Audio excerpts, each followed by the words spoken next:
నమస్తే. నా పేరు గోపి. పూర్తి పేరు రెడ్నం గోపి వెంకట్రావు. నన్ను అందరూ గోపి అంటారు. కొంతమంది అమితాబ్ బచ్చన్ అని కూడా అంటారు. ఇది నాకు నిక్నేమ్. ఈ కళ్ళజోడు పెట్టుకున్నంతసేపు ఇది గ్లామర్. ఇలా కాకుండా ఇది పెట్టుకున్నానే ఈ కళ్ళజోడు. ఇది నా సొంత కళ్ళజోడు. అంటే గ్లామర్ కాదు, సైట్ ఏదైనా ఉంటే చిన్న అక్షరాలు పెద్దగా చూడడానికి, ఒరిజినల్గా చూడడానికి నాకు పనికొచ్చేది వాస్తవిక కళ్ళజోడు. అంటే జీవితంలో రెండు ఉంటాయి ఎప్పుడు కూడా. ఒకటి గ్లామరు అంటే కలగనిది, ఒకటి రియాలిటీది. ఇప్పుడు నిద్రపోతే కలిది కళ, నిద్రపోయని తట్టి లేపేది కళ. చతుషష్ఠి కళలు, 64 కళల్లో చిత్రలేఖనం ఒక కళ. ఈ కళ రూపాంతరం చెంది ఫోటోగ్రఫీగా వచ్చిందని చెప్తూ అంటారు. ఫోటోగ్రఫీ కూడా nearly just like painting, 100% painting అని కూడా చెప్పచ్చు. ఒక అద్భుతమైన చిత్రం ఎలా గీయాలి అని ఒక చిత్రకారుడు ఎలా అయితే ప్లాన్ చేసుకుంటాడో, ఒక మంచి ఫోటో ఎలా తీయాలి, మంచి వీడియో ఎలా తీయాలి, ఆ లైటింగు, ఆ షాడోసు, ఇవన్నీ ఆలోచించుకునేవాడు టెక్నీషియన్, కెమెరామ్యాన్. అతను స్టిల్ కెమెరామ్యాన్ కావచ్చు, వీడియో కెమెరామ్యాన్ కావచ్చు, సినిమా కెమెరామ్యాన్ కావచ్చు, ఎవరైనా కానీ. నేను ఎప్పుడైతే నా ఐటీఐ టెక్నికల్ ఇండస్ట్రీలో నేను ఫిట్టర్గా చదివాను, అయిపోయిన తర్వాత నేను ఫోటోగ్రఫీని ఎన్నుకున్నాను. నాకు ఫోటోగ్రఫీ అంటే చాలా ఇష్టం. నాకు 10th క్లాస్ అయిపోయిన తర్వాత, ఆ తర్వాత ఐటీఐ చదివిన తర్వాత నేను మొట్టమొదటిగా ఈ ఫోటోగ్రఫీని ఎంచుకుని విజయవాడలో బాంబే స్టూడియోలో మారుతి గారని, అప్పుడు ఈనాడు, ఉదయం అలాంటి న్యూస్ పేపర్లో పనిచేసేవారు, ఆయన దగ్గర నేను జాయిన్ అయ్యాను. ఆ జాయిన్ అయినప్పుడు అప్పుడు మేము నికాను, మినోల్టా ఇలాంటి కెమెరాలు ఉండి బ్లాక్ అండ్ వైట్లో స్టిల్ ఫొటోస్ తీయడం, మన ప్రెస్ ఫోటోగ్రఫీస్ చేయడం, ఆ తర్వాత ఈ ఎలక్షన్స్కి వచ్చే వాళ్ళకి ఫొటోస్ తీయడం, పాస్పోర్ట్లు తీయడం, ఇంతే ఉండేది మా లైఫ్ కెరీర్ అంతా. ఆ టైంలో ఏంటంటే, ఇప్పుడు ఏదైనా ఒక పెళ్లి జరుగుతుంది అనుకోండి, ఆ పెళ్లి జరిగేటప్పుడు మనం పెళ్లి చూడడానికి వెళ్తే పెళ్లి చూడలేకపోతున్నాం. ఎందుకంటే ఆ పెళ్లి కొడుకు, పెళ్లి కూతురు చుట్టూ ఒక 20-30 మంది కెమెరామెన్లు, వీడియోగ్రాఫర్లు, లైట్లు మొత్తం ముగిపోయి కొన్ని వేలు, లక్షల ఫోటోలు కూడా తీసేస్తున్నారు. టీబీలు ఫోటోలు తీస్తున్నారు. అందులో చూసి ఏది బాగుందో అది ఉంచుకుంటున్నారు, లేని డిలీట్ చేస్తున్నారు. డంపింగ్ మొత్తం వీడియోలు, స్టిల్స్ ఇదే డంపింగ్ చేస్తున్నారు. అప్పుడు మేము 86లో, నేను చెప్తున్న సంగతి 86, 90లో. అప్పుడు ఏంటంటే, మాకున్న కెమెరాలో ఎవరో పెళ్లి తీయమని వచ్చేవారు అనుకోండి, సపోజ్ వాళ్ళకి చాలా ఆర్థికంగా చిన్నవాళ్ళు ఉండేవారు. ఒక ఫోటో, ఒక పోస్ట్ కార్డ్ సైజ్ ఫోటో ₹3, ₹5 ఉంటే, ఏమన్నా మాకు ఒక 4 ఫోటోలు లేదంటే 5 ఫోటోలు తీయండి అనేవారు. మేము ఆ కెమెరా తీసుకెళ్ళి ఏం ఫోటోలు తీసేవాళ్ళం అంటే, పెళ్లి కొడుకు, పెళ్లి కూతురు కలిపి ఉన్నది ఒకటి, జీలకర్ర తలంబరాలు పెట్టుకునేది ఒకటి, మంగళసూత్రం కట్టేది ఒకటి, ఒక గ్రూప్ ఫోటో, ఇలా ఒక 5 ఫోటోలు తీయాలి. ఈ 5 ఫోటోలు పెర్ఫెక్ట్గా తీస్తే వాళ్ళకి మంచి మెమరీ. మేము బాగా ఫోటోలు తీస్తే వాళ్ళకి మంచి మెమరీ మిగులుతుంది. మేము సరిగా ఫోటో తీయకపోతే మాకు మనీ పోయేది, మాకు డబ్బులు వచ్చేగా, వాళ్ళకి మెమరీ పోయేది. అంటే మా డబ్బులు పక్కన పాడేస్తే వాళ్ళకి మెమరీ మిస్ అయిపోయారు. మళ్ళీ ఫోటో కానీ వీడియో అనేది సరే ఆ టైంలో ఏం జరిగిందని క్యాప్చర్ చేయడమే ఫోటోగ్రఫీ కావచ్చు, వీడియోగ్రఫీ కావచ్చు. ఇది కరెక్ట్గా క్యాప్చర్ చేయలేనప్పుడు, మనం ఫెయిల్ అయినప్పుడు మనకు బాధ ఉండకపోవచ్చు, కానీ అది మిస్ అయిన వాళ్ళు చాలా బాధపడతారు. అది సినిమా తీసినప్పుడు ప్రొడ్యూసర్కి మనం కరెక్ట్గా అవుట్పుట్ ఇవ్వలేనప్పుడు, లేదంటే ఒక పెళ్లి తీయించుకునే వాళ్ళకి కరెక్ట్ ఫోటో ఇవ్వలేనప్పుడు, వీడియో తీయించుకునే వాళ్ళకి మంచి ఎక్స్పోజర్ మనం చేయలేనప్పుడు, మనం ఫెయిల్ అవ్వడం, మనీ పోవడం అన్నీ పక్కన పెడితే అటుపక్క మెమరీ చాలా మిస్ అవుతుంటారు. సో ఆ టైంలో మాకు ఏంటంటే, ఒకసారి ఫోటో తీయడానికి వెళ్తే, 4 ఫోటోలు తీయడానికి వెళ్తే 4 ఫోటోలు కరెక్ట్గా తీయాలి. Exposure, focus, framing without shaking కరెక్ట్గా తీయగలగాలి. అది తీసినప్పుడే నేను కరెక్ట్ ఫోటోగ్రాఫర్ని. మేము అలాగే చేసేవాళ్ళం. ఇది చేయడానికి మాకేంటంటే ఒక స్టిల్ కెమెరా ఇచ్చేవారు. ఇచ్చి దాన్ని చూసి ఫోకస్ చేయడం, క్లిక్ చేయడం, వితౌట్ ఫిల్మ్ తోటి ఫోకస్ చేయడం, క్లిక్ చేయడం, ఫోకస్ చేయడం, క్లిక్ చేయడం, ఇదే మా పని. ఇలా చేస్తూ అభ్యాసం కూసి చాలా మనం ఫోటోగ్రఫీ నేర్చుకున్నాం. ఊళ్ళల్లోకి వెళ్ళినప్పుడు రాత్రులు ఎక్కువ పెళ్ళిళ్ళు జరుగుతుంది. అక్కడ కరెంట్ పోతుండేది. కరెంట్ ఏముండేది కాదు, ఫ్లాష్ ఉండేది 64, ఆ ఎక్స్పోజర్లో పెట్టి మేము ఫొటోస్ తీస్తుండేవాళ్ళం. ఆ కరెంట్ లేనప్పుడు ఫోకస్ ఎలా చేయాలి? అప్పుడు మేము ఏం చేసేవాళ్ళంటే, ఈ మెడలో వేసుకునే ఆర్నమెంట్స్కి ఆ పక్కన ఏదో లాంతర్లు అయ్యి పెడితే, ఆ లాంతర్లు ఇక్కడ రిఫ్లెక్షన్ అవుతున్నప్పుడు వాటికి ఫోకస్ చేసి ఫొటోస్ తీసేవాళ్ళం. సో ఈ ఫొటోస్ తీయడానికి మేము ఎంత అంటే రెగ్యులర్గా, ఇంకా కెమెరా దొరికిందంటే దాన్ని ఫోకస్ చేయడం, క్లిక్ చేయడం, ఫిల్మ్ ఉందా లేదా అనేది పక్కన పెట్టి ఇలా అభ్యాసం చేసి, ఏది మన అర్జునుడు చీకట్లో బాణం వేసినట్టుగా మేము రోజు ఇదే పని చేస్తున్నాం. ఇప్పుడు మరి చాలా ఫెసిలిటీస్, మంచి మంచి కెమెరాస్ వచ్చాయి, నెంబర్ ఆఫ్ చిప్స్ వచ్చాయి. ఇప్పుడు ఆ ఫిలిం బాధ లేదు, వాళ్ళు హ్యాపీగా చేయగలుగుతున్నారు.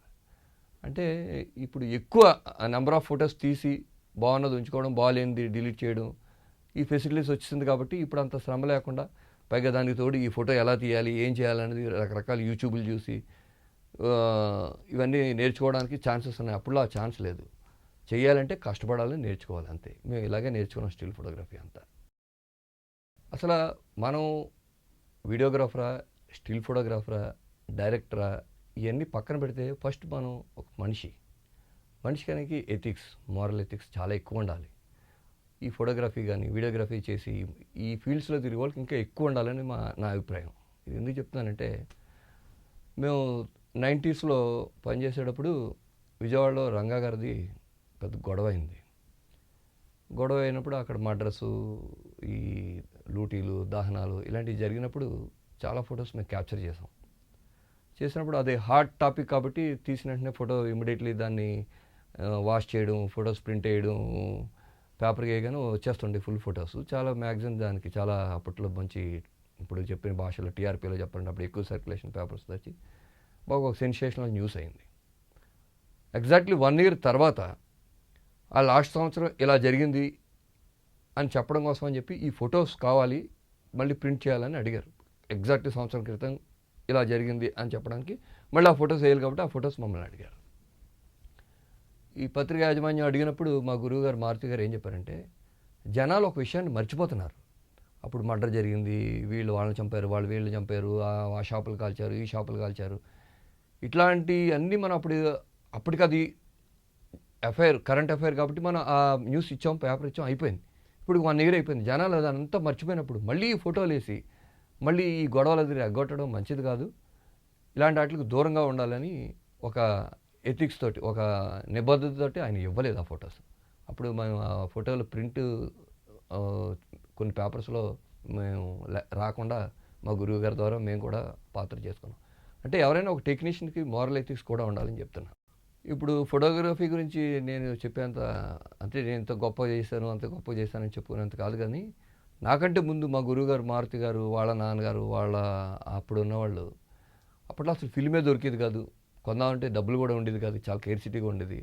కానీ వాళ్ళు ఆ ఫోటోగ్రఫీనే నమ్ముకుని దీని మీదే ఈ ఫోటోగ్రఫీనే బతికించాలి, నా తర్వాత తరం కూడా ఈ ఫోటోగ్రఫీని అందించాలి అని కసితో వాళ్ళు చాలా పనిచేసేవారట. ఎలా ఉండేదంటే, వాళ్ళకి ఎన్లార్జర్లు అంటాం, ఈ ఎన్లార్జర్లు అవి లేనప్పుడు వాళ్ళు గదికి ఒక చిన్న పైన గోడకి సీలింగ్ హోల్ ఒకటి కొట్టి దాంట్లోంచి సన్ రైజ్ పడుతుంటే ఆ సన్ రైజ్ దాంట్లోని లెన్స్ పెట్టి దానికి కింద ప్రింట్ ఎంతసేపు ఉంచాలి, ఎంతసేపు ఎక్స్పోజ్ చేయాలని కూడా వాళ్ళు చేసి చాలా గొప్ప టెక్నిక్గా చేసేవారట.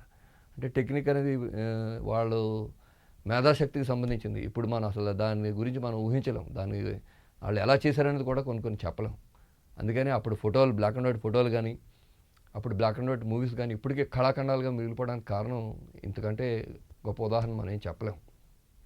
కేవలం మేధాశక్తితోటే పనిచేసిన పని ఏదైనా కానీ, స్టిల్ ఫోటోగ్రఫీ కావచ్చు, వీడియోగ్రఫీ కావచ్చు, ఏదైనా మేధాశక్తితో పనిచేసినటువంటి వీడియో కానీ, టీవీ సినిమా కానీ, సీరియల్ కానీ, ఏదైనా కానీ 10 కాలాలు జనాల్లో ఎప్పటికీ నిలిచిపోతుందని చెప్పడానికి కేవలం మేధస్సే అని చెప్పచ్చు. టెక్నిక్ కంటే కూడా ఎక్కువ మేధస్సును ఉపయోగించి చేసిన ప్రతి పని కూడా సూపర్గా సక్సెస్ అయిందని నేను అనుకుంటున్నాను.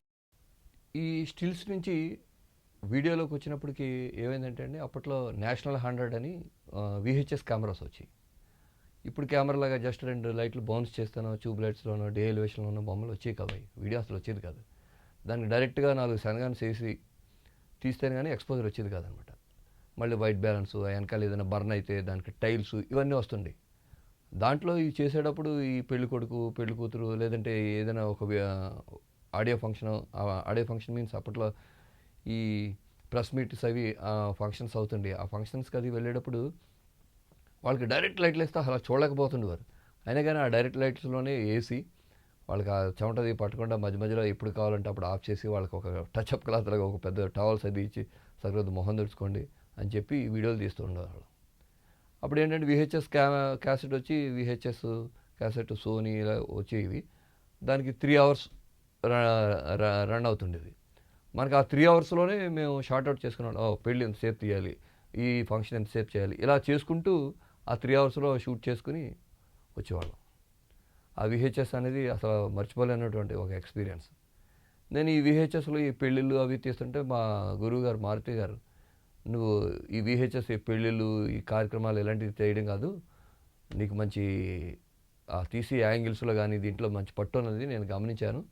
నువ్వు రేపటి నుంచి పెళ్ళిళ్ళు తీయదు, ఓన్లీ ఈ స్టిల్స్ ప్రెస్ ఫోటోగ్రఫీ మాత్రమే చేయాలని చెప్పి ఆయన పట్టుబట్టి నాకు ఒక 2 కెమెరాలు ఇచ్చి 4-5 లెన్సులు ఇచ్చి రోజు పొద్దున్నే వెళ్ళి పార్కుల్లోని బాగా రష్గా ఉన్న విజయవాడ కోడల్లోని ఆ హిల్స్ అది ఎక్కి మంచి మంచి ఫొటోస్ తీసుకొని రమ్మని పంపించేవారు. బ్లాక్ అండ్ వైట్ రోల్ ఒకటి ఇచ్చి నేను ఇలా ఫొటోస్ అయితే తీసుకొని వస్తే ఆయన ఏది బాగుంది ఏది బాగాలేదు, దీనికి సజెషన్ ఉందా లేదా, దీనికి లైఫ్ ఉందా లేదా, ఇవన్నీ చెప్పి నన్ను ఒక మంచి ఫోటోగ్రాఫర్గా తీర్చిదిద్దారు ఆయన. నేను ఈ విషయంలో ఆయనకి ఎప్పుడూ రుణపడి ఉంటాను. మారుతి గారు నన్ను ఆయన దగ్గర ఒక్కరి దగ్గరే వైడ్ లెన్స్ ఉండేది అనమాట.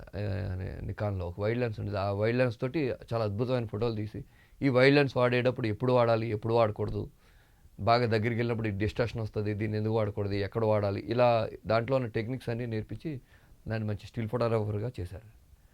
ఆ చేసేటప్పుడు ఈయన ఎవరో తెలిసిన వాళ్ళ ద్వారా బెంగళూరులో ఒక టీవీ ఫిలిం, అది కూడా కన్నడలో నంజన్గూడ్లో జాలీ జాలీ పిక్నిక్ అనేది ఒక టీవీ సీరియల్ చేయాలని ఎవరు అడిగితే ఆయన సరే మేము ప్రొడ్యూస్ చేస్తామని చెప్పి నాకు ఆయన ఏం చెప్పారంటే, గోపి మనం ఒక టెలిఫిల్మ్ లాగా ఒక టీవీ సీరియల్ ఏదో చేద్దామని అనుకుంటున్నాము, దానికి నువ్వు అక్కడ స్టిల్స్ వీడియోలు అదేం తీయవసరం లేదు, కానీ అసలు ఆ ప్రొడక్షన్లో వాళ్ళ లైటింగ్ ఎలా చేస్తున్నారు, ఆ షాట్లు ఎలా తీస్తున్నారు, ట్రాక్ అండ్ ట్రాలీ ఎలా వాడుతున్నారు, రిఫ్లెక్టర్లు ఎలా వాడుతున్నారు, ఇవన్నీ నువ్వు అక్కడికి వెళ్ళి గమనించి మనం కూడా రెగ్యులర్గా ఒక ప్రొడక్షన్ చేయడానికి ముందుకెళ్దాం అని ఆయన నన్ను ఎంకరేజ్ చేసి విజయవాడ నుంచి నంజన్గూడుకు తీసుకెళ్లారు నన్ను. ఆ నంజన్గూడుకి వెళ్ళినప్పుడు నేను మొట్టమొదటి చూసిన అక్కడ ఇకాగెమి కెమెరా చూశాను నేను. ఆ ఇకాగెమి కెమెరా వర్క్ చేయడానికి సురేందర్ రెడ్డి గారు, చక్రి గారు, ఇప్పుడు చోటాగానాయుడు గారితో అసోసియేట్గా ఉన్నటువంటి చక్రి గారు, ఇంకొక ఆయన ఎడిటర్ గారు, ముగ్గురు వచ్చి వాళ్ళు వర్క్ చేస్తుంటే వాళ్ళ వర్కింగ్ స్టైల్ అదంతా చూశాను నేను. అప్పట్లోనే సురేందర్ రెడ్డి గారు థర్మోకోల్ షీట్లు బౌన్స్ తోటి, రిఫ్లెక్టర్స్ చాలా లాంగ్ నుంచి వెరీ స్మూత్ లైట్లతోటి తీయడం అది చూసి ఇంప్రెస్ అయ్యి నేను సురేందర్ రెడ్డి గారిని అడిగాను. సురేందర్ రెడ్డి గారు, మరి నేను కూడా ఇలాగ టీవీ కెమెరాకి పనిచేయాలని అనుకుంటున్నానండి, వస్తానండి అని అంటే, ఆయన అడ్రస్ ఇచ్చి హైదరాబాద్లో ఉంటానమ్మా, నేను హైదరాబాద్కి రా, సీజే రెడ్డి గారిని ఒక స్టూడియో ఉన్నది అక్కడ ఉంటాను నేను ఎక్కువగా, అక్కడికి రండి అని చెప్పాను. నేను విజయవాడలో బాంబే స్టూడియో మారుతి గారి దగ్గర పనిచేసినప్పుడు గవర్నర్పేటలో ఉండేవాడిని. అప్పుడు ఏంటంటే ఇప్పుడు ఇన్ని ఛానల్స్ ఇన్ని మీడియా ఇంత లేదు అప్పుడు. మహా అయితే ఒక ముగ్గురు స్టిల్ ఫోటోగ్రాఫర్లు, నలుగురు స్టిల్ ఫోటోగ్రాఫర్లు వచ్చేవాళ్ళం. మారుతి గారు, అహోబాలరావు గారు, వీళ్ళ శిష్యులు ఎక్కువ విజయవాడలో ఉంటుండేవారు ఫోటోగ్రాఫర్స్గా కూడా, మిగతా పేపర్స్లో కూడా.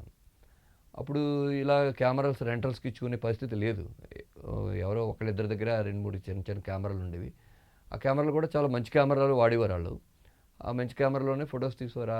దాంట్లో బ్లాక్ అండ్ వైట్ రోల్ మాత్రం, ప్రెస్ మాత్రం ఓన్లీ బ్లాక్ అండ్ వైట్ నడిచేది. కలర్ ఫోటోగ్రఫీ లేదు అసలు ప్రెస్ ఫోటోగ్రఫీలో. ఈ బ్లాక్ అండ్ వైట్లో కూడా ఏంటంటే ఆర్వో ఫిల్మ్ ఒకటి, కొనికా ఒకటి, ఇలా ఇలాంటి ఫిల్మ్స్ 2-3 వస్తుండే. ఆ 2 ఫిల్మ్స్లోనే ఒక 30 ఆర్వోకి వచ్చి బ్లాక్ అండ్ వైట్ ఒక 36 స్నాప్స్ వరకు వచ్చేవి. ఆ తర్వాత ఏదైనా కలర్ ఫోటోగ్రఫీ ఉందంటే అది ఓన్లీ మ్యారేజెస్కి వాడేవాళ్ళు తప్పితే ప్రెస్ ఫోటోగ్రఫీలో ఎప్పుడు కలర్ అనేది లేదు. ఆ తర్వాత ఎప్పుడో తర్వాత వచ్చింది, ఇప్పుడంతా డిజిటల్లోకి వచ్చింది. అప్పుడు మాత్రం ఇదే ఉండేది. ఈ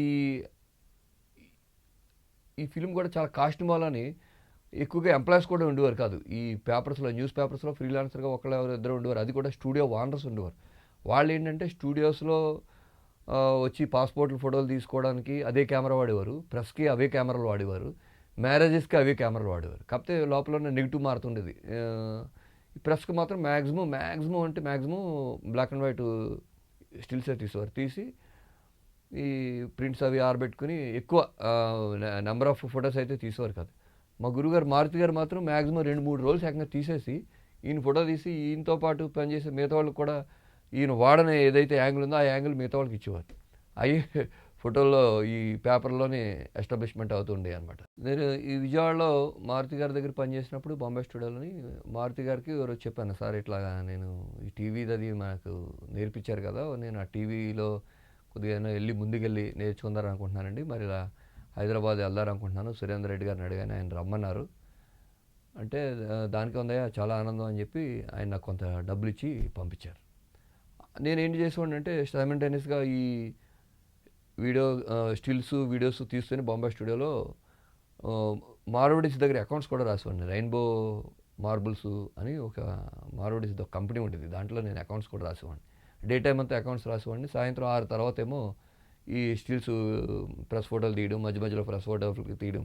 రాత్రంతా ప్రింట్ ఏసి ఫస్ట్ 12 గంటలకి పేపర్ రాగానే ఎడిషన్ చూసుకొని ఎస్ మా ఫోటో వచ్చింది అని ఒక ఆనందంతో ఇంటికి వచ్చేస్తుండేవాడిని. ఇలా maximum day and night work చేస్తుండేవాడిని. అంటే నాకు ఇంట్లో ఫోటోగ్రఫీలో ఎక్కువ మనీ వచ్చేది కాదు. నెల వచ్చేసరికి అక్కడ ఒక రూ. 70, రూ. 80 వచ్చేది. ఇక్కడ మారోడీల దగ్గర అకౌంట్స్ రాసి వాళ్ళ దగ్గర ఈ మార్బుల్స్ దీనికి సంబంధించిన టూర్స్ అది వెళ్తేనేమో అక్కడ నాకు రూ. 400 వచ్చేది అప్పుడు. సో మా ఇంట్లో ఎక్కువ ఏంటంటే నాకు స్టిల్ ఫోటోగ్రఫీకి వెళ్ళొద్దు, నువ్వు షూటింగ్‌లకి వెళ్ళొద్దు, ఈ అకౌంట్సే రాసుకో లేదంటే మారోడీల దగ్గర పని చేసుకో ఇలా చెప్తే నా మనసు మాత్రం ఫోటోగ్రఫీ మీద ఉండేది. అందుకని ఏం చేసేవాడినంటే పొద్దున్నుంచి సాయంత్రం దాకా ఈ అకౌంట్స్ రాసుకొని వీళ్ళ దగ్గర పనిచేసి సాయంత్రం అయిపోయిన తర్వాత సాయంత్రం 6 తర్వాత ప్రెస్ మీట్స్ ఉండేవి. ప్రెస్ మీట్స్ ఇవన్నీ తీసుకుంటే ఆదివారం అయితే ఫుల్ ప్లెడ్జ్డ్‌గా నాకు ఇక్కడ అకౌంట్స్ సెక్షన్‌లో సెలవు ఉండేది. ఆదివారం అంతా మార్నింగ్ నుంచి ఈవినింగ్ దాకా పాస్‌పోర్ట్‌లు తీయడం, ఈ వీడియోస్ తీయడం ఇలా చేస్తూ దాని మీద ఒక కోరికతోటి ఉండేవాడిని కాబట్టి అది నాకు రోజు రోజుకి బాగా ఫోటోగ్రఫీలో ఎలాగైనా నేర్చుకోవాలని ఒక స్కిల్స్ తోటి కసితో నేర్చుకున్న తర్వాత గురుగారు మారుతి గారు ఇలా వెళ్తానండి అంటే ఆయన నన్ను డబ్బులు ఇచ్చి పంపించేటప్పుడు ఈ మారుడీస్ దగ్గర కూడా వచ్చి సార్ ఇట్లాగా నేను మంచి ఫోటోగ్రాఫర్ని వీడియోగ్రాఫర్గాను ఇక్కడ ఉన్నానండి, హైదరాబాద్ వెళ్ళి ఇలా టీవీలో ఏదైనా మంచి ఫోటోగ్రఫీ చేయాలని అనుకుంటున్నాను, మరి అక్కడ నేర్చుకోవడానికి వెళ్తున్నానండి అంటే వాళ్ళు కూడా నాకు కొద్ది డబ్బులు ఇచ్చారు.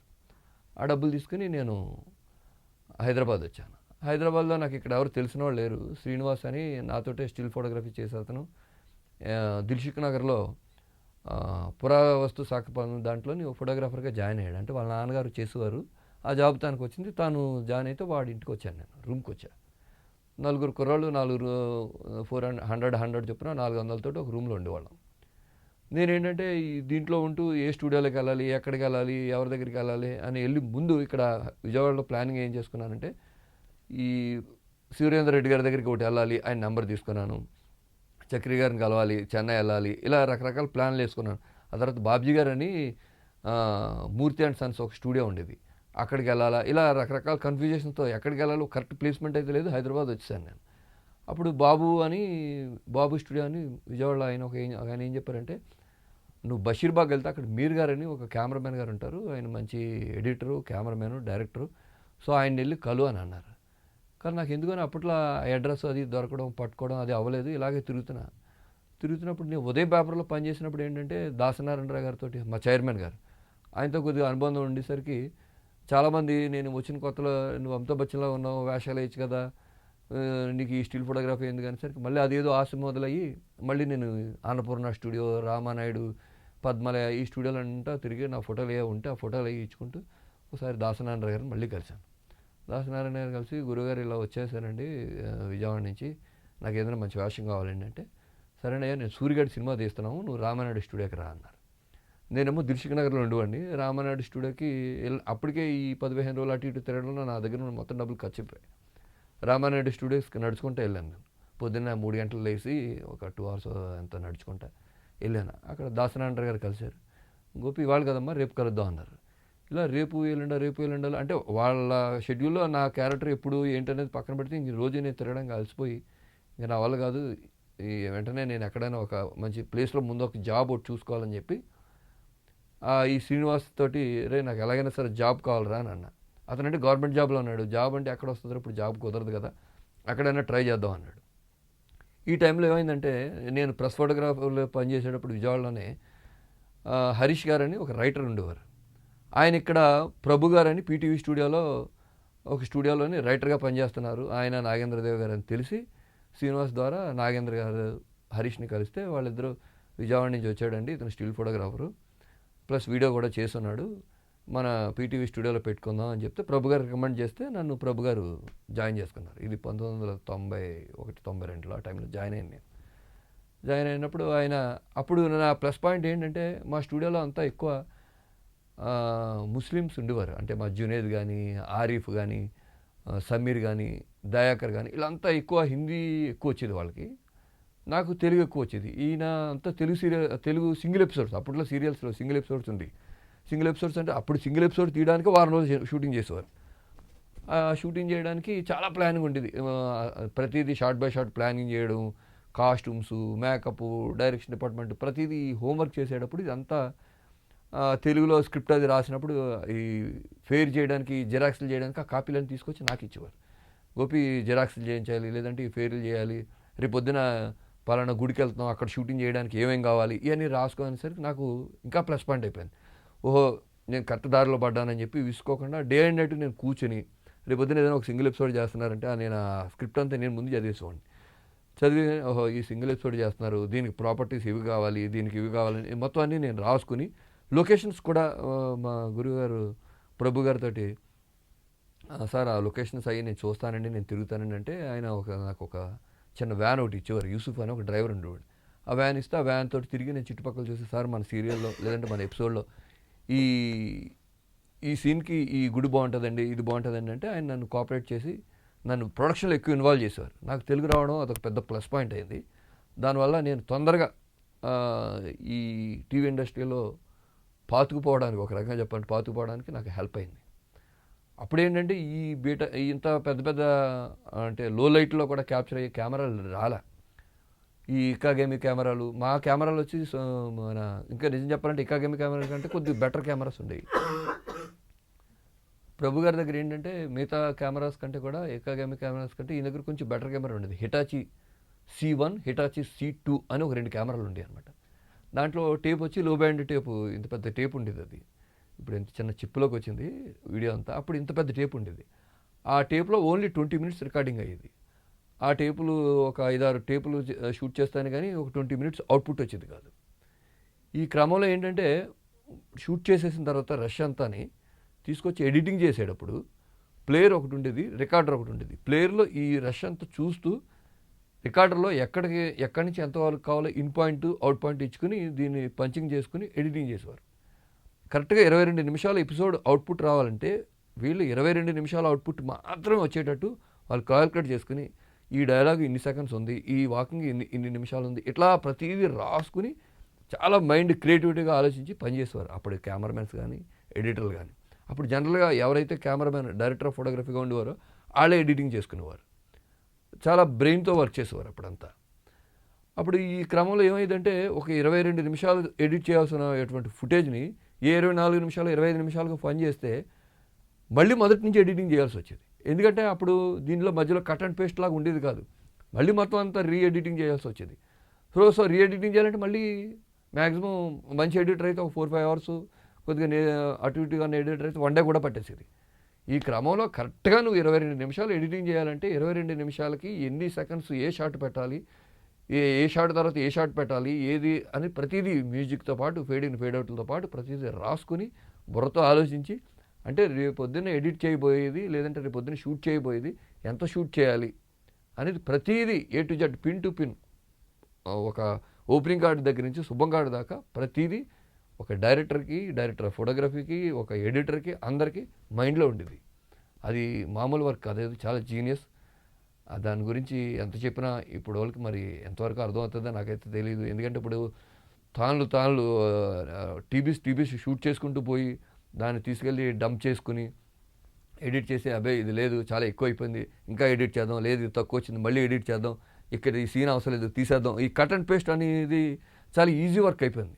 ఈజీ వర్క్ అయిపోయి మ్యాక్సిమం బ్రెయిన్తో ఆలోచించడం మానేశారు. పైగా అప్పుడు మానిటర్స్ లేవు. మానిటర్ ఉన్న బ్లాక్ అండ్ వైట్ మానిటర్ ఉండేది, దాన్ని ఒక 2 మౌస్కి వచ్చేవారు.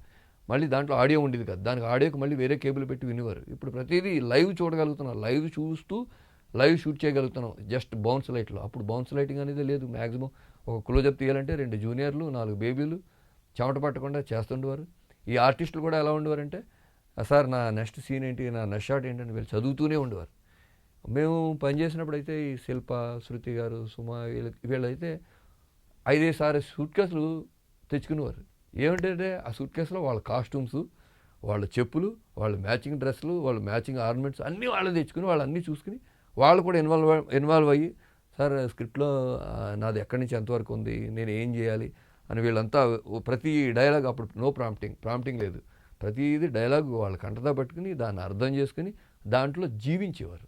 ఇప్పుడులాగా ఆర్టిఫిషియల్గా సెల్ ఫోన్లు పట్టుకుని సార్ టచ్అప్ అన్నా కూడా టచ్అప్ చేసుకోవట్లేదు. నేను చాలామందికి నేను ఏం చెప్తుంటానంటే, కెమెరా వెనకాల ఉన్న నేనే ఇంత గ్లామర్గా ఉన్నానంటే, కెమెరా మీద ఉన్న మీరు ఇంకా గ్లామర్గా ఉండాలి. అందుకోసం నేను 3 పీస్ 4 పీస్ వేసుకొని వస్తుంటాను షూటింగ్లకి. అదే చాలామంది అంటారు, ఏమండి ఏంటంటే వాళ్ళు చెమటలు పట్టే కొద్దిగా కాన్సన్ట్రేషన్ చేయండి, బాగా యాక్ట్ చేయండి. నువ్వు వచ్చి చెవే తెలుస్తుంది, మాలా సూట్ వేసుకో, లేదంటే మాలా మేకప్ చేసుకో అనేవారు. అందుకని వాళ్ళకి తెలియడం కోసం నేను కూడా చాలా పెద్ద హెయిర్ స్టైల్ ఉంటుంది నాకు, నేను కూడా 3 పీస్ వేస్తాను. వాళ్ళు చెప్తుంటారు నేను కూడా 3 పీస్ వేసుకున్నాను. దీంట్లో వచ్చిన ఉదాహరణ చెప్తాను. నేను మొన్న ఒక సీరియల్కి పనిచేసినప్పుడు ఒక ఎపిసోడ్కి 44-45 డిగ్రీస్ ఎండ ఉంది. పేరు చెప్పడం ఎందుకు, ఒక హీరో గారు ఉన్నారు, చెమటలు కారిపోతున్నాయి. చెమటలు కారిపోతుంటే నేను అన్నాను, అయ్యా ఈ చెమటలు కారిపోతున్నాయి చూసుకో, ఏంటి కొద్దిగా కాన్సన్ట్రేషన్ చేసి చెమట కూడా నువ్వు కాన్సన్ట్రేషన్ చేసుకుని ఆపచ్చు అని చెప్పాను. ఏం మాట్లాడి నేను పైన గొంగలు వేసుకున్నారు ఆ క్యారెక్టర్కి. గొంగలు వేసుకున్నాను, మీరు వేసుకుని చేయగలరా, కెమెరా ముందుకు రండి, ఆ లైట్ల ముందు నించోండి. సరే మన ఇద్దరం పందెం వేసుకుందాం, నువ్వు ఆ గొంగలు వేసుకున్నావు కదా, నాకు ఏదైనా ఇవ్వి, నేను కూడా వేసుకుని కెమెరా వెనకాల వర్క్ చేస్తాను అన్నాను. అంటే అక్కడ ఏదో పెద్దది బ్లాక్ సూట్ ఒకటి ఉంది, రెగ్జిన్ లాంటిది. ఆ రెగ్జిన్ ఇస్తే ఆ రెగ్జిన్ వేసుకుని పొద్దున్న సాయంత్రం దాకా షూట్ చేశాను. అంటే నేను షూట్ చేసినప్పుడు నాకు చెమట పడుతుంది, నాకు అంటే దీంట్లో కొన్ని పద్ధతులు ఉన్నాయండి. చాలామంది స్మోకింగ్, నాన్ స్టాప్ పాన్ పరాగులు వేసుకోవడం వల్ల కూడా ఈ చెమటలు అవి పడతాయి అని అనుకుంటున్నాను. ఒక ఆర్టిస్ట్కి కానీ టెక్నీషియన్కి కానీ చాలా క్రమశిక్షణతో దురాభ్యాసాలకు పోకుండా కాన్సన్ట్రేషన్ చేస్తే అది కూడా మంచి హెల్త్గా ఉండి, మరి ఎన్టీ రామారావు గారు లాంటి వాళ్ళు ఫుల్ మేకప్ వేసుకుని 5-6 కేజీలు బరువు ఉన్నటువంటి కిరీటాలతో చేశారంటే వాళ్ళు కేవలం వాళ్ళ క్రమశిక్షణ మంచి అలవాట్లతో చేశారు కాబట్టి అలా చేయగలిగారని నేను అనుకుంటున్నాను. సో నేను ఇప్పుడున్న వాళ్ళకి సలహా ఇవ్వడం కాదు కానీ అలా చేస్తే బాగుంటుందని నేను ఒక చిన్న రిక్వెస్ట్ చేస్తున్నాను అండి. Thank you. నాకు ఎక్కువ పుస్తకాలు చదవడం అలవాటు, ఎక్కువ ఇంటర్వ్యూలు చూడడం అలవాటు అని మీకు చెప్పాను కదండి. మరి ఈ మాట చెప్పచ్చో చెప్పకూడదో, నేను ఒకసారి మహానుభావుడు దాదాసాహెబ్ ఫాల్కే అవార్డు గ్రహీత అక్కినేని నాగేశ్వరరావు గారు ఒక మాట చెప్పడం విన్నాను నేను. ఆయన ఏమన్నారంటే, రేపు పొద్దున్న నాకు షూటింగ్ ఉందంటే ఈరోజు రాత్రి మా ఇంట్లో సంసారం లేదని చెప్పారు ఆయన. రేపు పొద్దున్న నాకు షూటింగ్ ఉందంటే ఈరోజు రాత్రి మా ఇంట్లో సంసారం లేదని చెప్పారు. రేపు పొద్దున్న సెట్లో నాకు షూటింగ్ ఉందంటే ఈరోజు రాత్రి మా ఇంట్లో సంసారం లేదు. నేను స్క్రిప్ట్ పట్టుకుని ఈ డైలాగ్ ఎలా చెప్పాలి, ఏ వేరియేషన్లో చెప్పాలి, నేను ఎలా జీవించాలి అని అద్దం ముందు కూర్చొని నేను రిహార్సల్స్ చేసుకుంటే నా భార్య అన్నపూర్ణ గారు వంటగదిలో ఈయన ఎప్పుడు స్క్రిప్ట్ పూర్తి చేసుకుంటారా అని చెప్పి ఎదురు చూస్తుండేవారు. ఆవిడ నన్ను డిస్టర్బ్ చేసేవారు కాదు అని చెప్పారు. అలా స్క్రిప్ట్ నేను అంతా నేర్చుకునేసరికి నాకు తెల్లారిపోయేది. అందుకని మా ఇంట్లో సంసారమే లేదన్నారు. అందుకని అంత గొప్ప ఆర్టిస్టులు అయ్యారు, అంత గొప్ప నటులు అయ్యారు అని అనుకుంటున్నాను. అంటే నువ్వు దీనికోసం ఏం త్యాగాలు చేయకపోయినా కనీసం ఒక దురలవాట్లకి నువ్వు సెట్లో ఉన్నంతసేపు ఒక సిగరెట్ కాల్చకుండా, ఒక మంచి కాన్సన్ట్రేషన్ చేసి, వేరే ఆలోచించకుండా నువ్వు రెమ్యునరేషన్ కూడా తీసుకుంటున్నాం కాబట్టి మనం ఒక టెక్నీషియన్ కావచ్చు, ఆర్టిస్ట్ కావచ్చు, ఎవరైనా కావచ్చు, ఒక ఎడిటర్ కావచ్చు, ఎవరైనా సరే మనం ఒకరి దగ్గర రెమ్యునరేషన్ తీసుకుని పనిచేస్తున్నప్పుడు ఆ రెమ్యునరేషన్కి న్యాయం చేకూర్చాలనే ఆలోచనతోటి మంచి భావంతో రావాలని కూడా నా ఉద్దేశం. నేను ఒక పుస్తకంలో చదివాను, ఫారెన్లో ఆర్టిస్టు అన్నవాళ్ళకి కంపల్సరీ ఫైటింగ్స్ నేర్చుకోవడం, స్క్రిప్టు చదవడం, మెమరీ పవర్ నేర్చుకోవడం, మంచి ఫైటింగ్స్ చేయడం, కార్ డ్రైవింగ్స్, ర్యాష్ డ్రైవింగ్స్, రాఫ్టింగ్లు చేయడం, కత్తి సాములు. అంటే ప్రతిరోజు ఇక నువ్వు నటుడు అంటే ఇంక నటుడు, నువ్వు కెమెరామ్యాన్ అంటే నువ్వు కెమెరామ్యాన్, నువ్వు డైరెక్టర్ అంటే డైరెక్టర్. ఏ డిపార్ట్మెంట్ 24 క్రాఫ్ట్స్లో ఎవరెవరు ఏ క్రాఫ్ట్లో ఉన్నారో ఆ క్రాఫ్ట్ మీద నిత్యం వాళ్ళ శ్రమ చేస్తానే ఉంటారట. దాంట్లో మొట్టమొదటిగా చేయాల్సింది ప్రతిదీ పొద్దున్నే లేవడం, మంచి వాకింగ్ చేయడం. అందుకే చూడండి ఇంగ్లీష్లో డిఓపీలు కానీ డైరెక్టర్లు కానీ అందరూ మ్యాక్సిమం ముసలోళ్ళు ఉంటారు. చైనీస్ మూవీస్లో అయితే 108 ఏళ్ళు, 109 ఏళ్ళు, 100 ఏళ్ళు దాటిపోయిన వాళ్ళు కూడా ఉన్నారు. వాళ్ళు ఏంటంటే చిన్నప్పటి నుంచి వాళ్ళు అదే దానికే అంకితం అయిపోయి దాని మీద దృష్టి పెట్టి దాని మీదే పని చేస్తున్నారు కాబట్టి అందులో మంచి మంచి కళాఖండాలు వచ్చాయని నేను అనుకుంటున్నాను. వాళ్ళు చెప్పేది ఏంటంటే కంపల్సరీ మీరు మంచి ఎక్సర్సైజ్ చేయండి, మీ బాడీని ఫిట్గా పెట్టుకోండి, మీరు మ్యాక్సిమం ప్రశాంతంగా ఉండండి, మీ క్యారెక్టర్లో మీరు జీవించండి. జీవించడం వేరు, నటించడం వేరు. జీవించేటప్పుడు ఏదైనా ఒక క్యారెక్టర్లో ఏడవాలనుకోండి, కొంతమంది ఏడుస్తుంటారు యాక్ట్ చేసి. ఏడుస్తుంటే కట్ చెప్పిన తర్వాత ఇంకా ఆ ఏడుపులోనే ఉంటారు. ఆ ఏడుపు నుంచి మళ్ళీ ఇమ్మీడియట్లీ నవ్వగలిగే స్టేజ్ రాగలగడం అది ఆర్టిస్టు చేసినటువంటి గొప్ప కృషి అనమాట. అలాగే కెమెరామెన్స్ కూడా ఇప్పుడు మంచి లైటింగ్ చేసినప్పుడు డైరెక్టర్ని అడుగుతారు, ఏమండి దీని మూడ్ ఏంటండి అని. మూడ్ ఏంటంటే హ్యాపీ మూడా, లేదంటే ఏదైనా ట్రాజిడీనా, దీనికి ముందే ఏం జరిగింది, వెనకాల ఏం జరిగింది అని అది అడిగి దానికి తగ్గట్టు ఈ సినిమా చూసేవాళ్ళని, లేదంటే ఈ సీరియల్ చూసేవాళ్ళని, ఈ టీవీ చూసేవాళ్ళని ఆ మూడ్లో తీసుకెళ్ళడానికి ఆ లైటింగు చేసేవారు. అది ఒక గొప్ప టెక్నిక్ అది. నేను చిన్నప్పటి నుంచి ఒక పాత రేడియో చూశాను, తర్వాత ట్రాన్సిస్టర్ చూశాను, గ్రామ్ఫోన్ రికార్డర్ చూశాను, మంచి టేప్ రికార్డర్ చూశాను, బ్లాక్ అండ్ వైట్ టీవీ చూశాను, కలర్ టీవీ చూశాను, ల్యాండ్లైన్ చూశాను, ఫోను, సెల్ ఫోన్ చూశాను, ఇప్పుడు యూట్యూబ్ ఫేస్బుక్లో కూడా చూస్తున్నాను. అలాగే నేను కెమెరాస్కి వచ్చేసరికి low band camera, VHS camera, low band camera, high band camera, beta camera, ఈ డిజిటల్ కెమెరాస్ రకరకాలు చూశాను. కానీ నేను ఎప్పుడు కూడా ఇంత ఎక్స్పీరియన్స్ నేను ఎప్పుడు కూడా సినిమా కెమెరాని చూడలేదు. అసలు కెమెరా వ్యూ ఫైండర్లో ఎప్పుడు చూడలేదు. నేను TV media, only TV media, టీవీలోనే ఉన్నా. సినిమాకి వెళ్ళేసరికి ఏంటంటే అప్రెంటిస్ చేయాల్సి వచ్చేది. దానికి ఒక 2-3 సంవత్సరాలు మినిమం అప్రెంటిస్ చేస్తాను, కానీ మనీ ఇచ్చేవారు కాదు. నాకు మనీ ప్రాబ్లం, నాకున్న కుటుంబ పరిస్థితులకి మ్యాక్సిమం అంటే టీవీలో కూడా అప్రెంటిస్షిప్ ఉంది, కానీ నాకు ఇమ్మీడియట్లీ నాకు వచ్చిన రిసోర్స్ నా ఫ్యామిలీకి సరిపోతుంది, నా వెనకాల ఉన్న వాళ్ళకి అందరికీ సరిపోతుంది. సినిమాలోకి వెళ్తే నేను అంత తొందరగా నేను పెద్దవాడిని టెక్నీషియన్గా అవుతానా అవునా అనేది పక్కన పెడితే, ఈ మనీ అయితే నేను క్యాప్చర్ చేయలేను, మనీ నేను సంపాదించలేనని ఈ టీవీలోనే ఉండిపోయాను. నేను ఈ టీవీలో ఉన్నప్పుడు నేను చెప్పాను కదా, ఫస్ట్ నేను ప్రభు గారి దగ్గర పనిచేసినప్పుడు ఆయన దగ్గర లో బ్యాండ్ కెమెరాస్ ఉండి అని చెప్పాను కదా. ఈ లో బ్యాండ్ కెమెరాస్ వచ్చినప్పుడు చాలా పెద్ద ఫ్లూయిడ్ హెడ్ స్టాండ్ ఉండేది. ఆ కెమెరా కూడా చాలా బరువు ఉండేది, ఒక దాదాపు 20 కేజీలు బరువు ఉండేది. మళ్ళీ దానికి ఒక రికార్డరు, మధ్యలో ఒక యూస్ కేబుల్ ఒకటి ఉండేది, సీసీయూ కేబుల్ ఒకటి ఉండేది. సీసీయూ కేబుల్, కెమెరా, స్టాండు, రికార్డరు. దానికి మళ్ళీ ఈ రికార్డర్కి ఒక 2 NP బ్యాటరీలు అని ఒక పెద్ద బ్యాటరీస్ ఉంది. దాదాపు ఈ మొత్తం అంతా కలిపి ఒక 150 కేజీల దాకా బరువు వచ్చేది.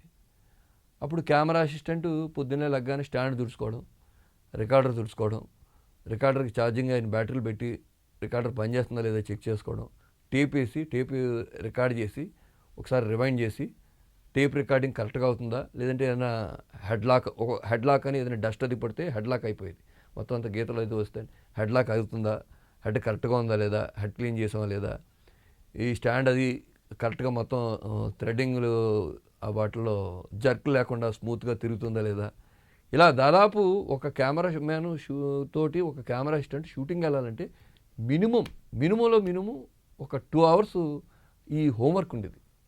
రాత్రి పడుకునేటప్పుడు ఒక 2 hours హోంవర్క్ ఉండేది. మళ్ళీ ఎక్విప్మెంట్ షూటింగ్ అంతా అయిపోయిన తర్వాత తుడుచుకోవడం, సామాన్ అంతా వచ్చిందా లేదా చెక్ చేసుకోవడం, ఈ హోంవర్క్ పడితే బిఫోర్ షూటింగ్ అప్పుడు కూడా వెళ్ళేటప్పుడు కెమెరా పెట్టానా లేదా, హెడ్ ఫోన్ పెట్టానా లేదా, ఈ మైకులు పెట్టానా లేదా, కేబుల్ పెట్టానా లేదా, స్టాండ్ పెట్టానా లేదా, ఈ హోంవర్క్ ప్రెజర్ చాలా హెవీగా ఉండేది.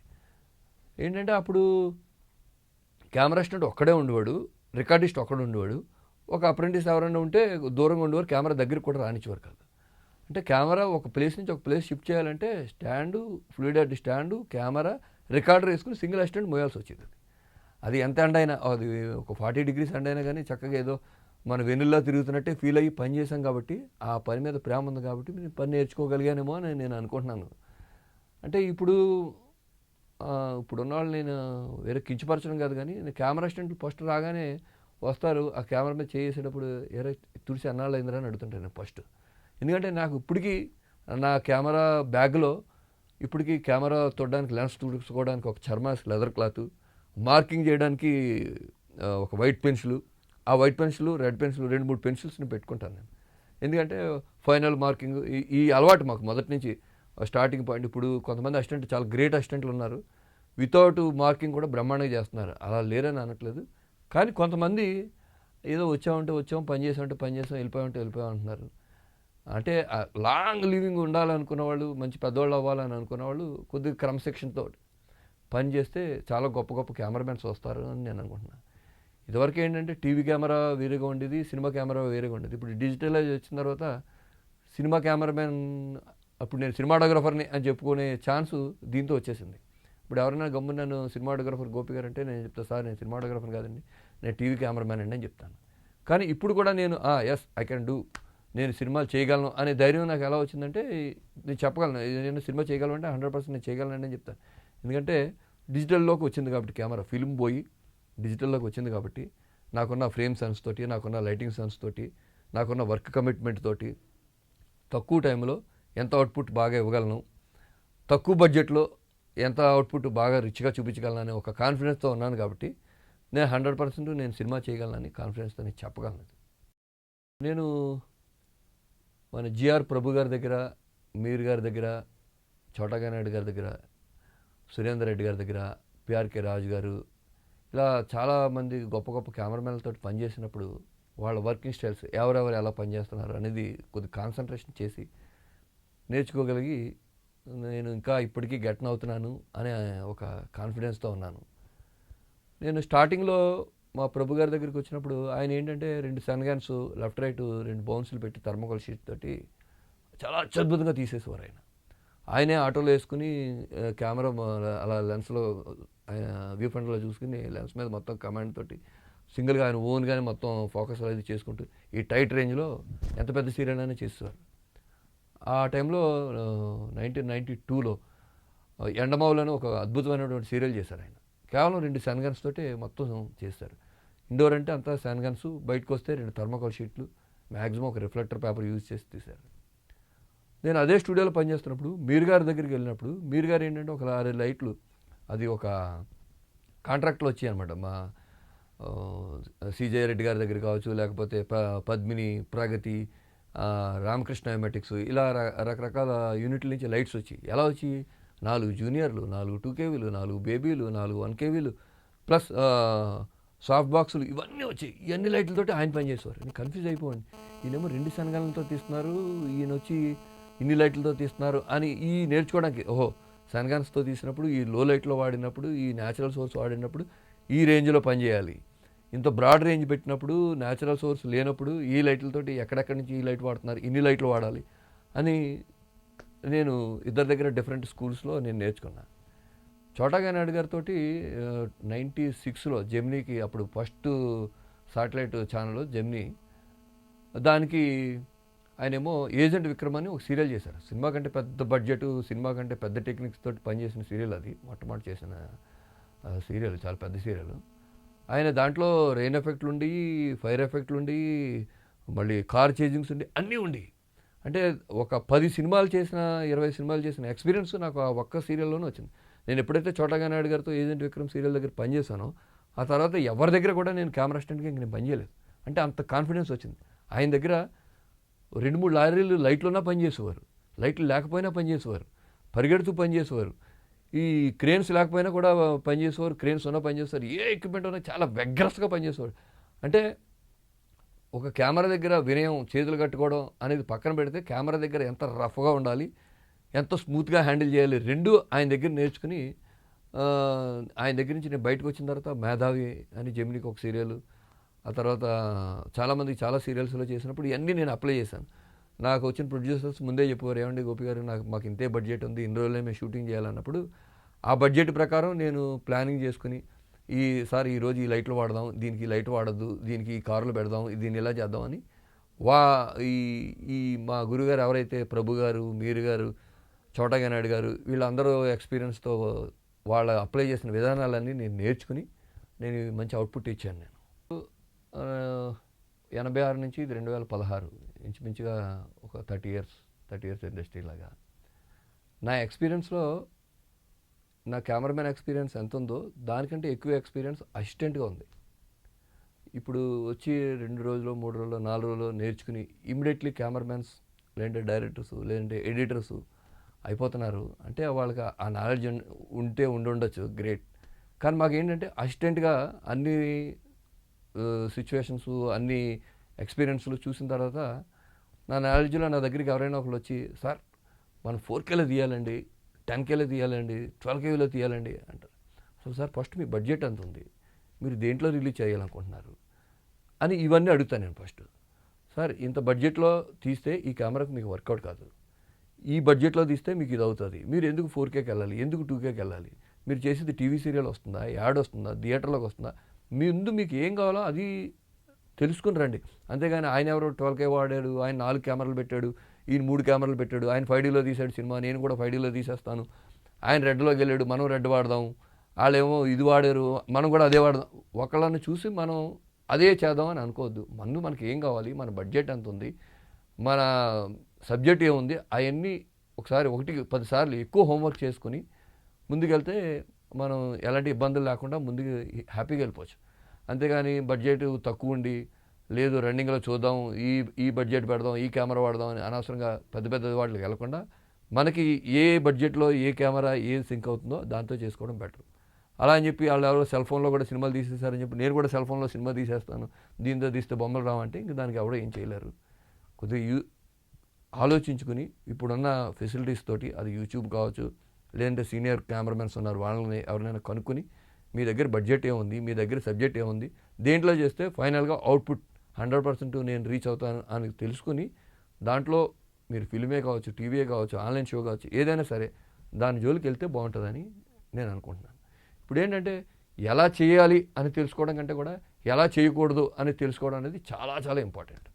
ఆ తర్వాత ఇప్పుడు సింగిల్ కెమెరా నుంచి 2 కెమెరాలు అంటే మల్టీ కెమెరా సెటప్, 2 కెమెరా, ఒక కెమెరా వైడు, ఒక కెమెరా క్లోజు, ఇలా మల్టీ కెమెరా సెటప్ వాడుతుంటాం. ఇప్పుడు ఎలా కాకుండా ఇప్పుడు ఆన్లైన్స్ టీవీలో గేమ్ షోలు కావచ్చు, రియాలిటీ షోస్ కావచ్చు, వీటిలన్నింటికి 5 కెమెరాలు, 6 కెమెరాలు, 10 కెమెరాలు, 15 కెమెరాలు చైన్ వాడుతున్నారు ఇప్పుడు. అలాగే లైట్స్ కూడా ఒక 15 జనరేటర్లు, 20 జనరేటర్లు పెట్టి కూడా వాడుతున్నారు.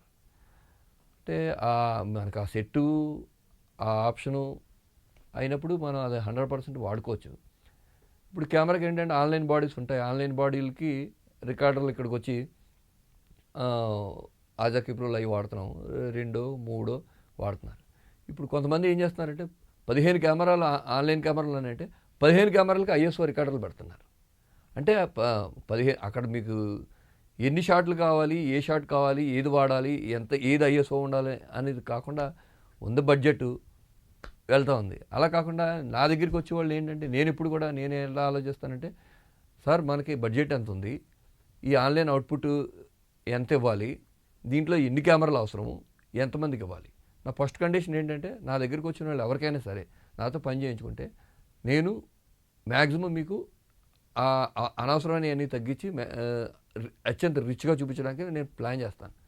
మొన్న ఒకళ్ళు వచ్చారు నాకు ఒక హిందీ సీరియల్కి ఆన్లైన్ చేయమని, అలాగే సైమల్టేనియస్గా గేమ్ షో చేయమని వచ్చారు. నేను వాళ్ళకి 6 కెమెరాలు నేను సజెస్ట్ చేశాను.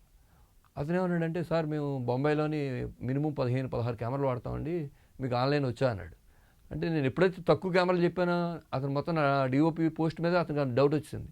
నేను చెప్పాను, లేదు సార్ ఈ గేమ్ షోకి 6 కెమెరాల కంటే ఎక్కువ వేస్ట్ అండి, 6 కెమెరాలు ప్లస్ జిమ్మి పెడతాను, నేను తీసి పెడతానండి అన్నాను. బడ్జెట్ అడిగారు ఆయన. బడ్జెట్ మీరు చెప్పాలండి అని అన్నా. లేదు నా బడ్జెట్ ఇంత ఉందండి అని అన్నారు. నేను అప్పుడు ఏం చేశానంటే జస్ట్ బనియన్ క్లాసులతోటి సారథి స్టూడియోలో దానికి కలర్ లైటింగ్ చేసుకుని మొత్తం అంతా ఒక 1 ఇంచ్ 2 ఇంచెస్ ఒక వాటర్ ఫౌంటైన్ లాగా 2 వాటర్ ట్యాంకర్స్ తెప్పించి నీళ్ళు పోసుకుని రిఫ్లెక్షన్ తోటి చాలా ఎక్స్ట్రాడినరీగా తీసిచ్చాను. అతను అన్నాడు, సార్ ఇది నేను 6 కెమెరాలు 7 కెమెరాలతో తీసినట్లేదండి, చాలా ఎక్స్ట్రాడినరీ తీశారు, థ్యాంక్ యూ వెరీ మచ్ అని చెప్పి తీసుకుని వెళ్ళాడు. తర్వాత ఆయన బొంబాయిలో వచ్చిన తర్వాత అతను ఏం చెప్పాడంటే, మినిమం 20-30 కెమెరాస్ వాడి ఉంటారండి మీరు అని ఆయన అన్నారు నాకు అని అన్నాడు. అది నాకు చాలా గొప్ప అచీవ్మెంట్. అంటే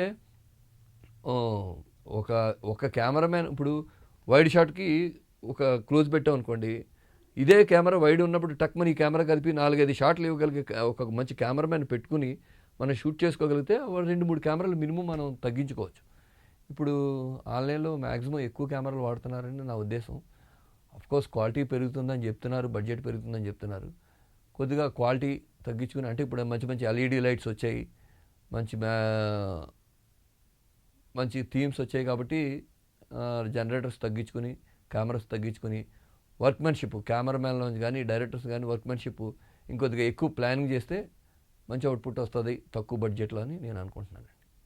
ఒక చిన్న గమ్మత్ ఏంటంటే, నేను కెమెరా అసిస్టెంట్గా ఉన్నప్పుడు ఒక సినిమా నుంచి ఒక కెమెరామ్యాన్ గారు వచ్చారు. కెమెరామ్యాన్ గారు వచ్చి ఆయన ఏం చెప్పారంటే, గోపి ఇది ట్రిక్ షాట్ చేయాలి మనం, ఇప్పుడు కెమెరా లెన్స్ ముందు ఒక బ్లాక్ పేపర్ పెడతాను, దీన్ని కదలకుండా పట్టుకో అని చెప్పి పెట్టి ఒక పేపర్ పెట్టించారు. పెట్టి షూట్ చేశారు. డ్యూయల్ రోల్ చేయాలన్నమాట. షూట్ చేసి ఇక్కడ కౌంటర్ రాసుకున్నా కదా, టేప్ రివైండ్ చేయన్నారు. నేను టేప్ రివైండ్ చేశాను. ఈ పేపర్ తీసేసి ఇటుపక్క పేపర్ పెట్టి అంటే మాస్కింగ్ లాగా అనమాట. ఇప్పుడు రికార్డ్ చేయన్నారు. రికార్డ్ చేశాను. ఇప్పుడు 2 కలిపి రికార్డ్ చేసింది ఒకసారి ప్లే చేసి చూపించమన్నారు. ప్లే చేసి చూపిస్తే ఫైనల్గా ఏదైతే నేను ఆఫ్ బ్లాక్ పేపర్ పెట్టి షూట్ చేశానో అదే రికార్డ్ అయింది. ఆయన ముందు షాట్ ఏది అంటారు. సార్ ఇది ఫిలిం కాదండి, ఫిలింలో డబుల్ ఎక్స్పోజింగ్ అవుతుంది, త్రిబుల్ ఎక్స్పోజింగ్, ఎన్ని ఎక్స్పోజింగ్లు అనేది చేయొచ్చు, ఇది టేపు. వన్స్ ఒకసారి రికార్డ్ చేస్తే ఫుల్ ప్లెజ్డ్గా మొత్తం రికార్డ్ అయిపోతుంది. మళ్ళీ రివైండ్ చేసి మళ్ళీ ప్లే చేసి రికార్డ్ చేస్తే మొత్తం అరేంజ్ అయిపోయి ఏదైతే ఫ్రెష్గా రికార్డ్ చేసామో అదే అవుతుందండి అని అన్నా. అంటే ఆయనకి సినిమాలో బాగా నిష్ణాతులు, ఎక్స్ట్రాడినరీ కెమెరామెన్ ఆయన. టీవీకి వచ్చేసరికి ఈ ట్రిక్స్ ఆయనకి తెలిసి కావు. ఆ తర్వాత ఇలాంటి ట్రిక్స్ చేయడంలో మా గురువుగారు మీరు గారు, ప్రభు గారు వాళ్ళు బాగా చేసేవారు. మీరు గారు అయితే చాలా ఎక్స్ట్రాడినరీగా చేసేవారు. నేను చేసిన భారతీయ సంస్కృతి శిఖరాలని దాంట్లో శివలింగంలోంచి ఒక శూలం వచ్చి తన రాక్షసుని పొడుస్తుంది అనమాట, ఒక భక్తురాలను కాపాడడానికి. భక్త మార్కండేయ ఇలాంటి సీరియల్స్ అన్నింటికీ ఆయన చాలా ఈజీగా చేసేసేవారు. ఎందుకంటే దాని మీద ఆయనకి ఉన్న కమాండ్, ఒక మన త్రిశూలానికి బ్లూ క్లాత్ చుట్టేసి డైరెక్ట్ ఎండలోనే ఏమి లేకుండానే ఆయన పొడిచి తీసేవారు. దాని ఎడిటింగ్లో ఆ బ్లూ మ్యాట్ అంతా తీసేసి చాలా అద్భుతంగా షాట్లు తీసేవారు. అలాగే నేను కూడా బయట ఎక్కువగా బ్లూ మ్యాట్ అది చేసినప్పుడు ఎక్కువ లైట్లు అవి వాడకుండా వాళ్ళు చేసిన టెక్నిక్స్ తోటి చాలా లో లైట్లోని బ్లూ మ్యాట్ కూడా బాగా చేయగలుగుతున్నాను. అలాగే ఇప్పుడు బయట ఏదైనా అడవుల్లోకి, ఫారెస్ట్లోకి వెళ్ళినప్పుడు నేను సురేష్ కుమార్ గారికి మ్యాక్సిమం డాక్యుమెంటరీస్ కావచ్చు, లేదంటే టెలిఫిల్మ్స్ కావచ్చు, మంచి మంచి మూవీస్ చేశాను ఆయనకి. దాంట్లో ఏంటంటే కొమరం భీము, చాకలైలమ్మ ఇలాంటి వాటిని చేసినప్పుడు మేము ఎక్కువ నిర్మల్ ఫారెస్ట్లో అక్కడ పనిచేసాం. అక్కడ పనిచేసినప్పుడు అక్కడికి జిమ్మీలు, క్రేన్లు మోసుకెళ్ళి అంత మనకి ఆ బడ్జెట్ కావని, ఆ టైం కానీ సహకరించదు. కాబట్టి నేనేం చేశానంటే కొమరం భీములో అయితే ఊరిలో ఉన్న 4-5 రైతులకి చెప్పి నాకు ఒక 20 అడుగులు నిచ్చెన కావాలి, ఒక 30 అడుగులు నిచ్చెన కావాలి, బాగా థిక్గా ఉండాలి, నేను ఎక్కితే నిలబడేటట్టు ఉండాలని చెప్పి నిచ్చెనలు చేయించుకుని ఎప్పుడైనా టాప్ యాంగిల్ తీయాలి అన్నప్పుడు గబగబా నిచ్చెన మీద ఎక్కి నిచ్చెన నుంచి షార్ట్స్ తీసి చాలా అద్భుతమైనటువంటి అవుట్పుట్ ఇచ్చాను నేను. అలాగే ఈ చాకలైలంలో కూడా కొన్ని లోపలికి వెళ్ళినప్పుడు రిఫ్లెక్టర్స్ అయ్యి మొదలైనప్పుడు ఒక 10-15 తెల్లటి చీరలు చుట్టూ కట్టేసి ఆ లైట్ బౌన్స్ తోటి చాలా మంచి అవుట్పుట్ ఇచ్చాను నేను. అలాగే ఇప్పుడు ఏంటంటే అండి, రోజుకొక కెమెరా, రోజుకొక లైటు, రోజుకొక సోర్సెస్ చాలా మారిపోతున్నాయి. అలాగే సైమల్టేనియస్గా డైరెక్టర్ కావచ్చు, కెమెరామెన్ కావచ్చు, ఎనీ టెక్నీషియన్స్కి చాలా హెల్ప్ కూడా అవుతున్నాయి ఇవి. అంటే ఇదివరకు కెమెరామెన్ ఒక్కడికే తెలిసి ఉండేది, ఆయనే గ్రాఫిక్స్ చేసుకునే కెపాసిటీ ఉండగలిగి ఉండాలి, ఆయనకే లైటింగ్ చేసుకునే కెపాసిటీ ఉండాలి, అంతే ఇండివిజువల్గా సింగిల్గా చేసుకునేవాడు ఆయన. ఇప్పుడు ఏంటంటే ఒక డిఓపి ఉన్నాడంటే డిఓపికి ఒక 4 అసిస్టెంట్లు, మళ్ళీ వెనకాల గ్రాఫిక్ అసిస్టెంట్లు, ఎడిటింగ్ అసిస్టెంట్లు, స్పాట్లోనే ఎడిటింగ్ చెక్ చేసుకోవడం, ఇవన్నీ ఉంది కాబట్టి చాలా గొప్ప సొల్యూషన్స్ ఇప్పుడు ఈజీగా చేసుకోగలుగుతున్నారు. మరి లేనప్పుడు ఇవన్నీ బ్రెయిన్ పెట్టి చాలా కష్టపడి ఆలోచించి చేయాల్సి వచ్చింది. ఇప్పుడు ఆ బ్రెయిన్ గోక్కోకుండానే మొత్తం అంత పని చేసుకునే కెపాసిటీ వచ్చినప్పుడు అప్డేట్ అవ్వడం అనేది చాలా ఇంపార్టెంట్. అప్డేట్ అవ్వకపోతే కనుక లాంగ్ రన్లో మనం ఉండలేము అనేది నా అభిప్రాయం. ఇప్పుడు ఒక కెమెరా వచ్చింది, నేను లో బ్యాండ్ కెమెరా నుంచి హై బ్యాండ్కి వచ్చినప్పుడు లో బ్యాండ్ కెమెరాకి హై బ్యాండ్ కెమెరాకి ఏం తేడా, హై బ్యాండ్ కెమెరా నుంచి బీటాకి వచ్చినప్పుడు బీటా కెమెరాకి హై బ్యాండ్కి తేడా ఏంటి, బీటా నుంచి డిజిటల్ కెమెరాస్, ఇలా ఇప్పుడు రెడ్ కెమెరాలు. రోజు వస్తున్న కెమెరాలో మనం 100% మనం అప్డేట్ అయిపోతాం అని అనుకోవడం అనేది నేను కూడా చాలా కష్టం. ఎందుకంటే నేనైతే నాకున్న అకాడమిక్ నాలెడ్జ్కి నేను 100% ఇప్పుడు వస్తున్న ప్రతి ఎక్విప్మెంట్కి నేను అప్డేట్ అయిపోయాను అని చెప్పుకోలేను నేను. ఎందుకంటే రోజుకో కెమెరా వాడతాం. నేను వచ్చినప్పుడు నేను ఏంటంటే నాతో వచ్చే అసోసియేట్, నాతో వచ్చే అసిస్టెంట్ని దాని గురించి 100% వాళ్ళకి తెలుసున్న వాళ్ళని, కనీసం ఒక 90% అయినా తెలుసున్న వాళ్ళని నేను అసోసియేట్గా తీసుకుని నాకు కావాల్సిన వర్క్స్ అన్నీ దాంట్లో ఉన్న మెనూస్ కావచ్చు, లేదంటే ఫిల్టరైజేషన్స్ కావచ్చు, లైటింగ్స్ కానీ సెట్ చేయించుకుంటూ నాకున్న సెన్స్ తోటి నాకు ఇగో ఈ ఈ ఈ ఈ లైటు, లేదంటే ఈ పొజిషను, ఈ ఫ్రేమింగ్ అని చెప్పి నా పని నేను చేసుకోగలుగుతాను. అప్డేట్ అనేది 100% అవ్వాలి. 100% మనం అవ్వలేనప్పుడు ఈ 100%లో కనీసం 99% తెలుసున్న వాళ్ళని మనతో పెట్టుకుని వాళ్ళని అడాప్ట్ చేసుకుని మన స్కిల్స్ని ఉపయోగించుకుంటూ ముందుకెళ్ళడం అనేది ఒక టెక్నిక్. ఇప్పుడు నెక్స్ట్ వచ్చేవన్నీ ఒక మాట చెప్పాలి, ఇప్పుడు కరెన్సీని, బ్లాక్ మనీని ఆపుతున్న ఈ రోజుల్లో చెప్పేది ఏంటంటే, నెక్స్ట్ వచ్చే సినిమాలు అన్నీ కూడా బ్లాక్ మనీ సినిమాలు కావు, అన్నీ వైట్ మనీ మూవీలు. నెక్స్ట్ వచ్చే మూవీస్ అన్నీ కూడా బ్లాక్ మనీ మూవీస్ కాదు, వైట్ మనీ మూవీస్ అంటే ఇప్పుడు దాకా అన్ని బ్లాక్ మనీలో వచ్చిందని నేను చెప్పట్లేదు. వైట్ మనీ మూవీస్ అని ఎందుకంటున్నానంటే నెక్స్ట్ ఏ ఒక్క రూపాయి ఖర్చు చేయాలన్నా ప్రతిదీ ఆడిటింగు, ప్రతిదీ బిల్లింగు, ప్రతిదీ చెక్కింగు, చెక్కు ఇలా వెళ్తున్నాయి కాబట్టి ఇప్పుడు నెక్స్ట్ వచ్చి మూవీస్ అన్నీ వైట్ మనీ మూవీస్ అని నేను అంటున్నాను. దీంట్లో ఏమైనా తప్పు ఉంటే నన్ను క్షమించాలి. ఈ వైట్ మనీ మూవీస్ అనేది ఇంతకు ముందు చేసినట్టు కోట్లు కోట్లు కోట్లు పెట్టి ఖర్చు చేసేంత విషయం అయితే నాకు కనిపించట్లేదు. మళ్ళీ లో బడ్జెట్ మూవీస్ లో ప్రొఫైల్లోనే చేసుకోవాల్సినటువంటి టైం వచ్చేసింది. సో ఇప్పుడు ఈ ఎక్స్పీరియన్స్ ఉన్న మనుషులు ప్రొడ్యూసర్స్కి హెల్ప్ అవుతారని నేను అనుకుంటున్నాను. ఈ ఎక్స్పీరియన్స్ ఉన్న టెక్నీషియన్స్, ఈ ఎక్స్పీరియన్స్ ఉన్న డైరెక్టర్స్, ఈ ఎక్స్పీరియన్స్ ఉన్న రైటర్స్ అవసరం పడతారు ప్రొడ్యూసర్స్ కానీ అనుకుంటున్నాను. సో ఇప్పుడు వచ్చేదంతా వైట్ మనీ మూవీసు, చక్కగా వైట్ కలర్ కాకుండా ఇప్పుడు బ్లాక్ కలర్ అయ్యే పని మళ్ళీ కష్టపడి పనిచేయాల్సిన టైం వస్తుంది. దీన్ని మనం చాలా స్వాగతించాలి. అలాగే కరెన్సీ నోట్ల నుంచి కామన్ మ్యాన్ మంచి రోజులు రావాలని నేను కోరుకుంటున్నాను. ఇప్పుడు వచ్చేవన్నీ నేను అనుకోవడం వైట్ మనీ మూవీస్ వస్తాయని అనుకుంటున్నాను. ఎందుకంటే ఇది వరకట్లాగా పెద్ద పెద్ద బడ్జెట్ తోటి పెద్ద పెద్ద మూవీసు, పెద్ద పెద్ద టెలిఫిలిమ్స్, పెద్ద పెద్ద సీరియల్స్ రావేమో అని నేను అనుకుంటున్నాను. నాకు తెలిసి సరే ఈ ఐమాక్స్ థియేటర్లు, ఈ పెద్ద పెద్ద థియేటర్లతో కూడా అంత పెద్ద పని ఉండదేమో. నెమ్మదిగా మినీ థియేటర్సు, మినీ కెమెరాలు, టాలెంటెడ్ పర్సన్స్ దగ్గరికి మళ్ళీ మూవీ వస్తుందని నేను అనుకుంటున్నాను. అంటే ఎప్పుడైతే ఈ మనీ చిన్నదయ్యిందో, చిన్న బడ్జెట్లో మూవీస్ వచ్చినప్పుడు మంచి టెక్నీషియన్ 100% ఈ ఇచ్చిన తక్కువ డబ్బుల్లో ఎక్కువ పని చేయగలిగినటువంటి టెక్నీషియన్స్కి మంచి రోజులు వస్తున్నాయని అనుకుంటున్నాను నేను. ఎలాగంటే అండి, ఇదివరకు మనీకి ఒక లెక్క ఉండేది కాదు. ఎంతమంది జనం అయినా, ఎంతమంది క్రూ అయినా పనిచేసేవాళ్ళు, ఎంత టైం వేస్ట్ చేసినా నడిచేది. ఇప్పుడు అలా టైం వేస్ట్ చేయకుండా ఒక లైన్ పెట్టుకుని, ఒక మనీ మార్కింగ్ పెట్టుకుని అందులో చేసుకునే అవకాశం వచ్చిందని నేను అనుకుంటున్నాను. సో మంచి నాలెడ్జ్ ఉన్న టెక్నీషియన్స్కి ఇప్పుడు వచ్చే రోజులన్నీ మంచి రోజులని అనుకుంటున్నాను నేను. కామన్ మ్యాన్ కరెన్సీ క్రైసిస్ నుంచి బయటపడాలని కూడా నేను కోరుకుంటున్నాను. ఇంకా నాకు తెలిసినటువంటి మంచి మంచి విషయాలు ఏదైనా ఉంటే ముందు మీతో షేర్ చేసుకుంటానని నేను హామీ ఇస్తున్నాను. నమస్తే.